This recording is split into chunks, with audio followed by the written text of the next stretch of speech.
Welcome to our Getting Started video on how to use the laser module with your Vectric software. In this video, I'm going to show you how to get up and running with your laser module as fast as we can. First of all, I'm going to show you how to install the laser module. And then we're going to cut some really quick test parts. And we're going to take what we learned from those test parts to make this lovely puzzle here using some of the features of the laser module. Now before we get into that, let's talk a little bit about what a hybrid CNC is. In my case, it's taking this laser and attaching it to my CNC, either right beside my router or my spindle, or replacing either with the laser. And in doing that, I can utilize the XY axis movement of my CNC machine, but also I can use the Z axis as well, which sets us above a traditional sort of two-axis CNC machine and gives you some options for some really great projects. Now to get started, you've come here by two different avenues probably. One is you want to trial the laser module for free to make sure everything works on your CNC as you expect, or you've actually gone ahead and purchased the laser module to add to your Vectric software. Well, in the first case, it's pretty easy to go ahead and initiate the laser module in your software. Just open up your software, go up to Help menu and go down to the Trial the laser module option and select that, and then just follow the steps. If you own our software, then you already have a license key. So that's easy enough. Just load up your software, do exactly the same thing, go up to Help, go down to Install a new license key. And as soon as you do that, you'll walk through the process of installing your laser module. Now, once that's up and running, you're going to need to then go ahead and install the laser tool database. So let me walk you through really quickly how to do that when I get my software up and running. Okay, now I have my Vectric software all up and running here, and I want to install the laser tool database. So to do that, I'm going to go up under Toolpaths, go down to Tool Database, and then I want to import in a tool database. I'll be asked to navigate over to where my tool database is, and in my case, and probably in your case, it's going to be under Program, Data, Vectric, and because I'm installing this into Cut2D Desktop, I'll be looking for Cut2D Desktop. Version number, which in my case is version 12.5, the folder called Tools Database, and you'll see laser_tools.vtdb. We'll select that and we'll go open. We'll be given a bunch of options here to either import, merge, no overwriting, merge, or cancel. In our case, we're going to merge with no overwriting.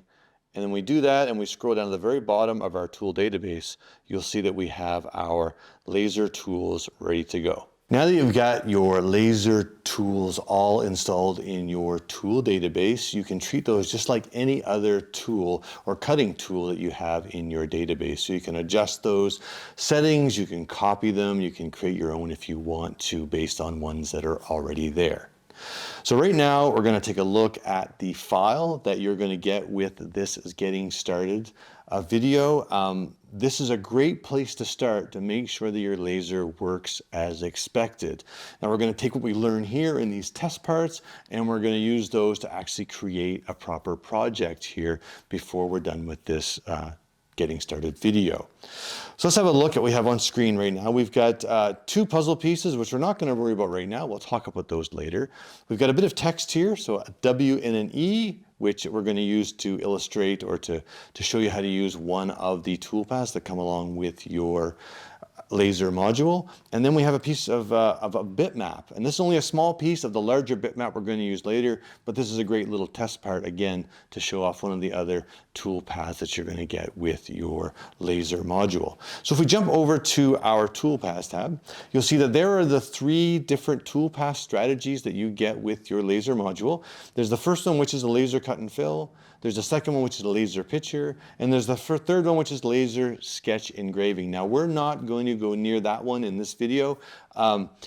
We do have its own sort of video that goes along with that, so if you want to learn all about that one, then please look for the video called How to Use the Laser Sketch Engraving Toolpath.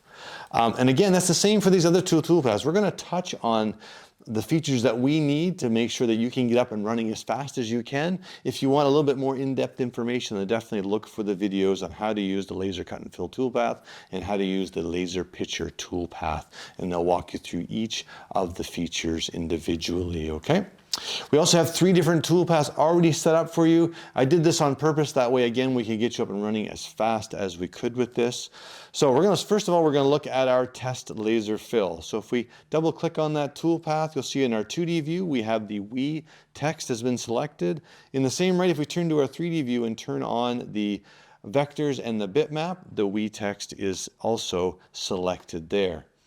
Now, starting from the top down, we'll take a look at the features that we're going to use. We've got my laser cutter selected. In this case, it's a 6-watt laser.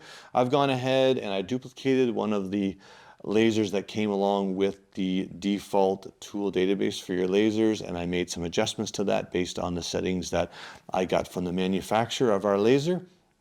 So that's why that's there right now. I do want to point out a couple things about that. If I go into the edits tool for this particular toolpath. Again, any changes I make in this tool, in this dialog or edit tool dialog, are only going to affect this toolpath in itself. Okay. So the 2 things I want to point out here are your kerf. Make sure that your kerf is set properly.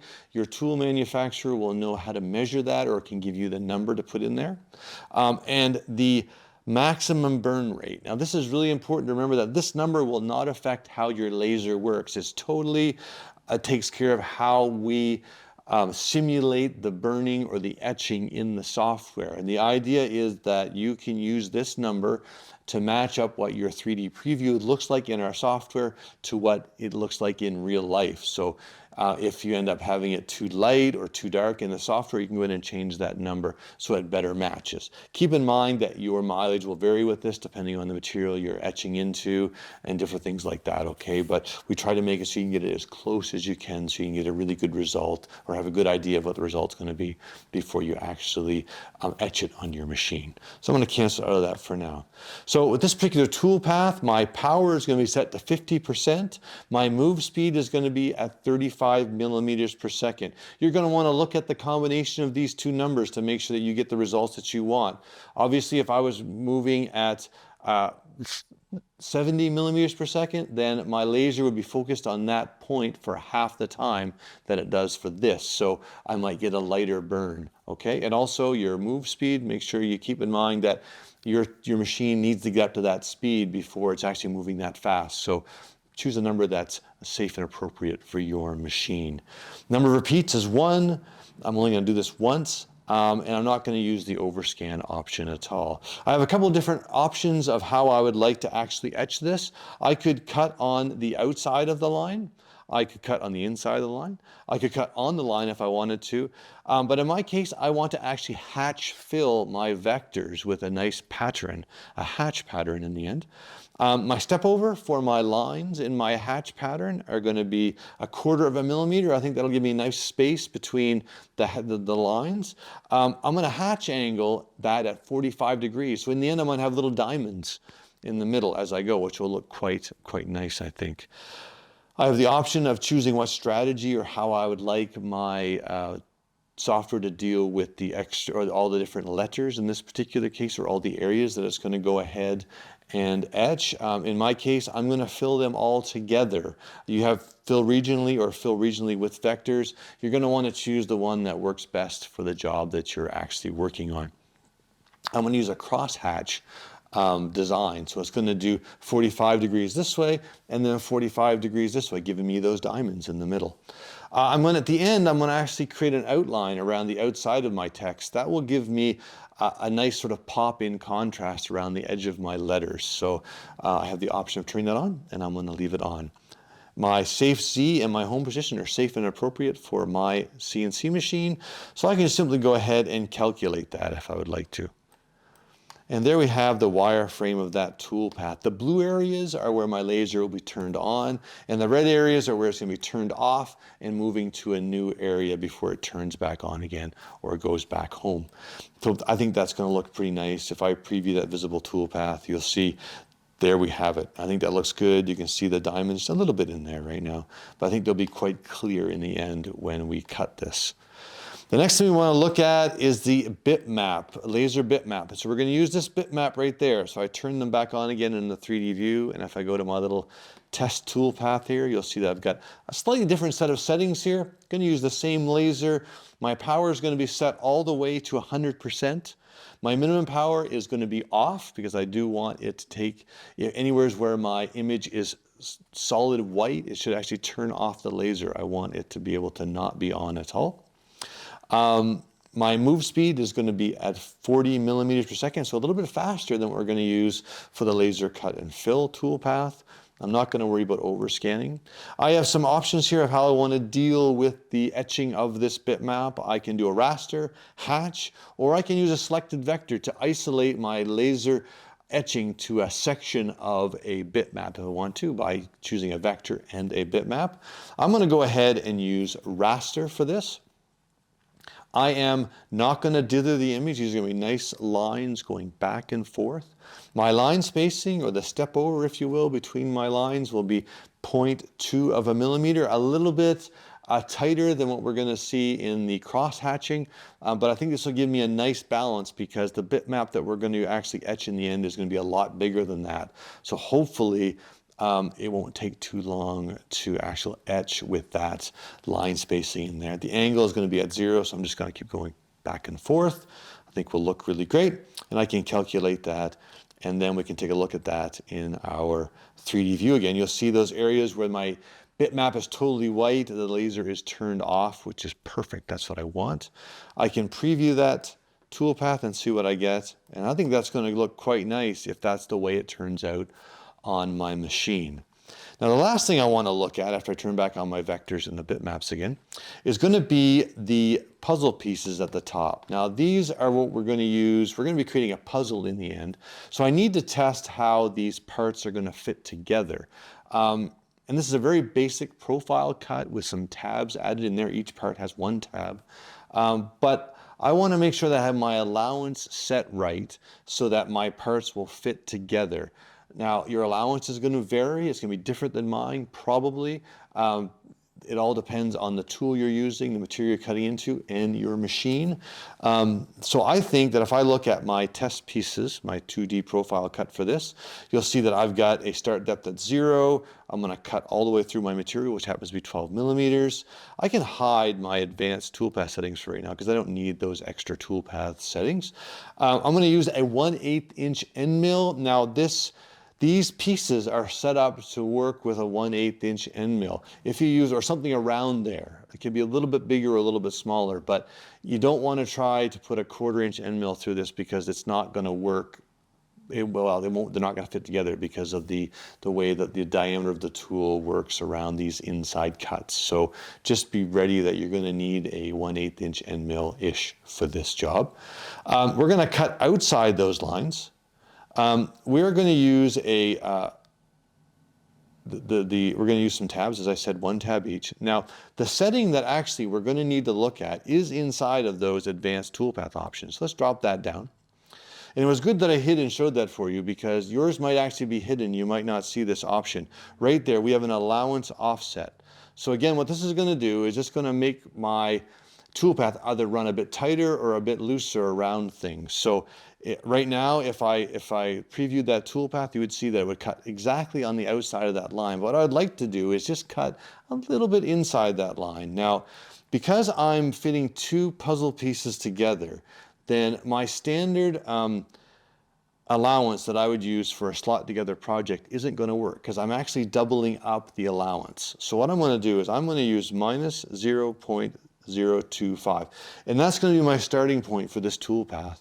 If this doesn't work out, then I might want to go ahead and recut these again until I get that number dialed in to a point where I'm happy with them either fitting nice and easy so they're not too sloppy, or whatever your criteria is that you want to have these things, or how well you want them or need them to fit together. Maybe if you've got little hands in your family, you might need them to be a little less tight so they can get them together a little bit more easily. That's all good. Again, we have our tabs and we can calculate that, and then we can preview that visible toolpath. And that looks pretty good. There are our tabs, everything looks great. If we go over to our 2D view though, and I turn on that toolpath and we zoom in, I've got my solid preview turned on. right there, you'll see that I'm actually cutting inside that line just a little bit. So that's going to be doubled up. I'm cutting inside that line a little bit, inside this piece just a little bit. So I will really want to make sure that it's not too aggressive so that these fit together nice and tight. Great. So that's perfect. So we have all that done. Now we can go ahead and go over to our machine and actually laser etch these to make sure those settings are correct, and we can cut out those puzzle pieces and make sure they fit together okay. Let's go do that right now.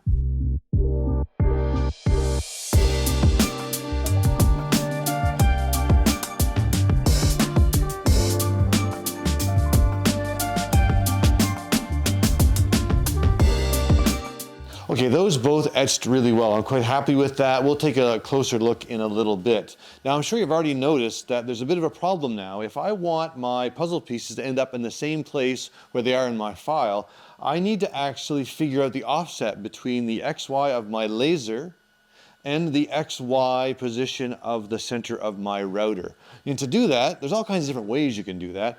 Your manufacturer may have that number for you already. In our case, we don't. So what we're going to do is I'm going to burn a little tiny hole with the laser, and then I'm going to put this V-bit in my router, and I'm actually going to jog this over until the V-bit's point is directly above that burnt mark. And that hopefully will be my XY offset, and everything should line up perfectly. So let's try that or get that done right now.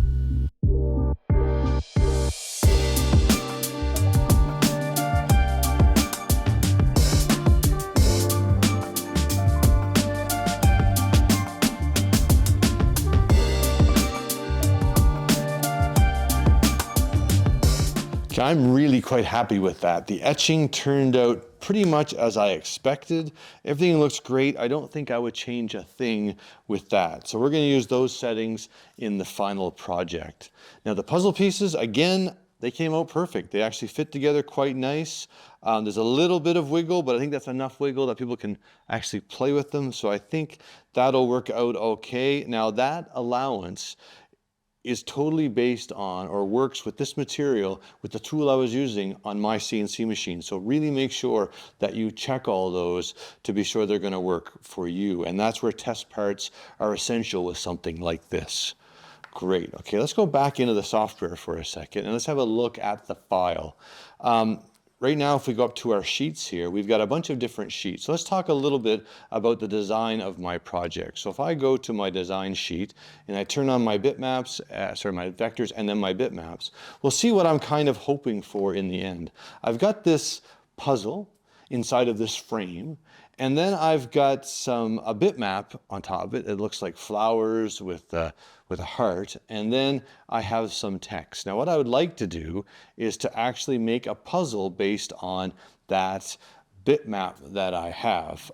So the process of doing that is going to be that I'm going to need to do or cut my puzzle first. So using the settings that I used to create these sample parts, I'm going to go ahead and create my puzzle. So if we go back to my 2D view for a second and let's drop down our Sheets tab here and let's look at our frame and our pieces. If we have a peek here, you'll see that I've got a sheet that has the frame and then the center heart that's going to go right in the middle of our puzzle. And I kind of treated that like it was a puzzle piece, so that's why it has a really kind of strange shape about it, but we'll fix that in a little bit. We have a frame, so this is the actual border of the frame, and this is going to be the backing of the frame. So I'm going to cut the border and glue it onto the backing. And then here are all of our puzzle pieces.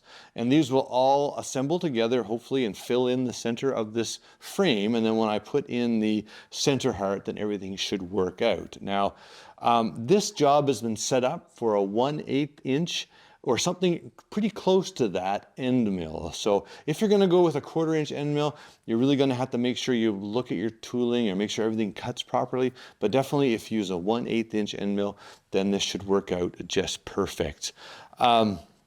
The next thing I would like to mention is that, as I said, there's the heart in the middle, and I treated it like it's going to be a piece of the puzzle, and we're going to laser on a bit of a border around that, and that hopefully will help to make it look more like a heart in the end once everything's all together. You might wonder where I got these puzzle pieces from. Well, I actually generated them with an online tool that created a puzzle for me, and then I had to do a lot of snipping and so on and moving things on different layers to get the actual solid pieces that I need to create the CNC version of this puzzle. So I had to pull it all apart because my bit needs to fit in between all of these things. I need to make sure I use that right allowance, and I need to make sure I added tabs in. So let's have a quick look at the tool path that I'm going to use to cut this out with. We'll just preview that really quick. And you'll see that there it is right there. Okay, we got tab. Each part has a tab, so that should hold it in place. The same tab thickness and width that I used in my test part. So that looks pretty good. And let's go over to the other sheet here for our frame, and we'll quickly just have a look at the tool paths for this. We'll just preview all those tool paths. And that way we can have a look and see what we're going to get. And there we have it, is the frame and the backing. Okay, now I'm pretty happy with all that tooling. So what I'm going to do now is I'm going to go over to the CNC machine, and we're going to get that all cut up, glued up, and we'll make sure everything fits together before we go on the next step.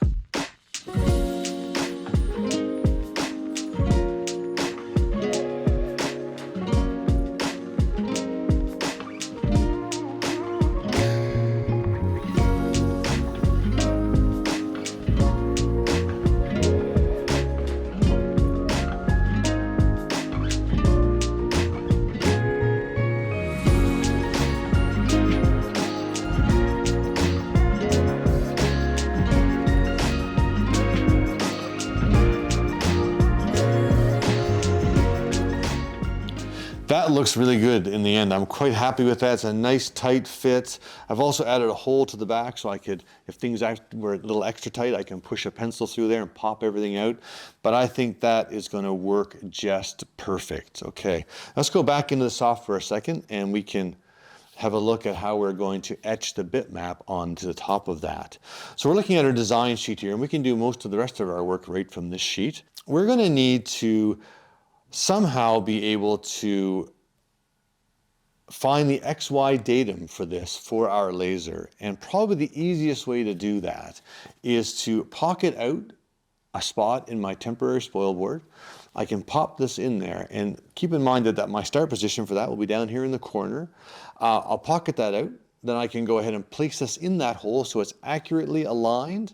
And then I can use my offset that we've already figured out to move the laser into place where my cutting tool's XY start position was, reset my X and Y, and then I can go ahead and laser the top of this. I think that'll work just perfect. I don't need to actually hold this down in place any because my laser isn't going to touch it. It's literally just going to etch across the top of this.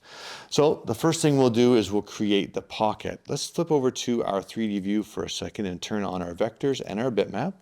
And let's jump over to our toolpath tab. We're going to select the outside vector that we use to create our frame with, and we're going to use that to pocket out an area to put this in. So what we'll do is we'll select that vector and we'll look at our pocket toolpath. Now, it's a very basic pocket toolpath, nothing special about this at all. We're going to start depth of 0. We're going to cut down 3 millimeters. I think it's probably going to be enough to hold this in place. We're going to use a 1/4 inch end mill. We're going to use offset tooling, so it's going to start from the middle and work its way out.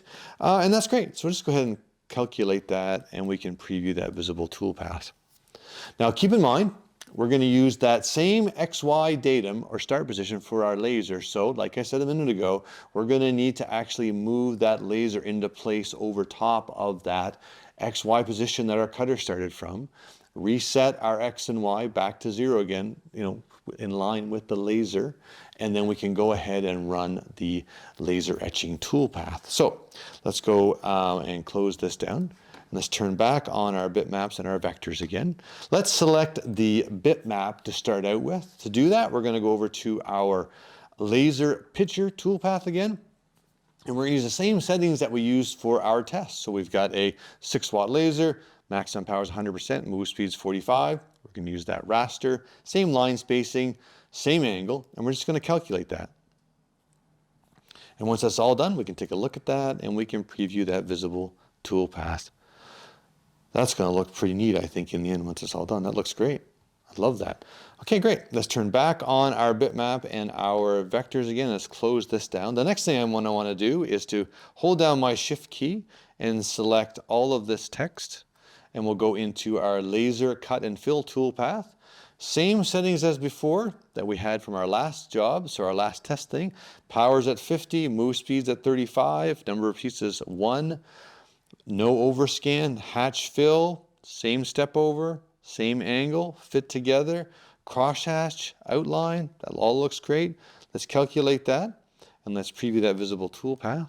That looks really good. And the last toolpath we're going to make is going to be to actually outline around the heart. And that's important because some of our puzzle pieces are actually part of the heart in the middle. So I think actually putting a vector outline around that using our laser will add a nice bit of contrast there for us. So let's go ahead and use the laser cut and fill for this one. We're going to use all these settings except for we're going to cut on the line. Okay, so we're going to cut on that vector and we can calculate that. And then we can preview that visible toolpath, and there we have a nice little line around the outside edge. Now I might decide to run that a couple times to really darken it down, but for right now we're going to use that toolpath as it stands right there. Now that looks really good. So I think the next thing we're going to do is we're going to go over to our machine and get this started. Now I do want to point out one last thing, is that you'll see that I previewed this toolpath inside of the pocket that you see here. That's not a big deal because I know the process that I'm going to be doing. Okay, this will actually be in my material or in my CNC machine when I do that laser cut and fill. So I know that this isn't exactly what I'm going to see, but everything lines up or should line up where it should be. Okay, let's go get to that right now and get that pocket cut so we can see this finished up.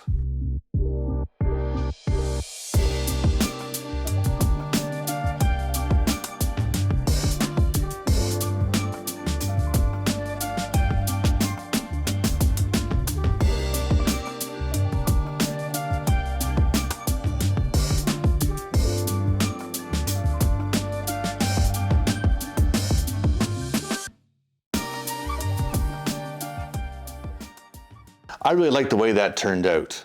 Now, what you would have seen me do in this video is help you set up or initialize the laser module in your software, how to install the tool database for your laser, and then create a very quick test part so you can make sure the laser module works with your laser and CNC machine. Now there's all kinds of other options that you can explore in the laser module, like laser sketch carving, and you can project any of these toolpaths onto 3D content, which gives you some really great options. Well, I hope you enjoyed that video. If you do use your laser module and make something really nice, why don't you share that with us? You just need to tag us so we'll see it. Until next time, happy making, and I hope your laser's some really cool stuff.